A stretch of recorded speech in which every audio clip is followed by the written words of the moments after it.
pa natatapos tong ano? Hello guys, good morning. So, andito po kami ngayon ni Tita Beng, nagja-jogging. Tita Beng, good morning.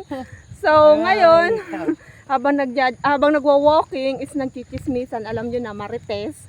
So, napapag-usapan namin ang mga buhay-buhay. So, si Tita Beng pala is napakaraming experience at mga karanasan na talagang matututo tayo. O Tita Beng, magkwento ka nga konti, wag naman lahat.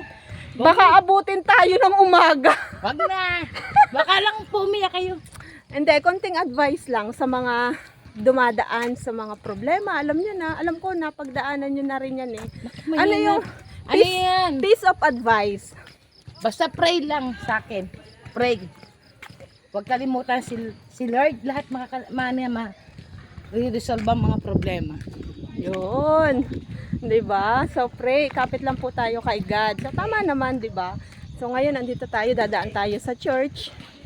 Dito yan. Ongoing po ang church dito sa Sibera. And yun, bukas, araw ng linggo. Tita Beng, sigurado, maaga ka na naman sa church. Yeah. Yun. Ayaw na ni Tita Beng ikwento at baka daw tayo po ay maiyak. Wala pa naman akong dalang towel.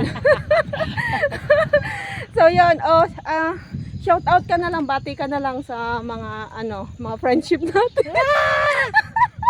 Pumunta kayo dito at tayo mag-jogging. Yeah. Kaya Tanggal ang problema. Yun. Kaya nga, tanggal ang problema. Sige. Guys, bye-bye. Next video, nagsha-shot puno naman.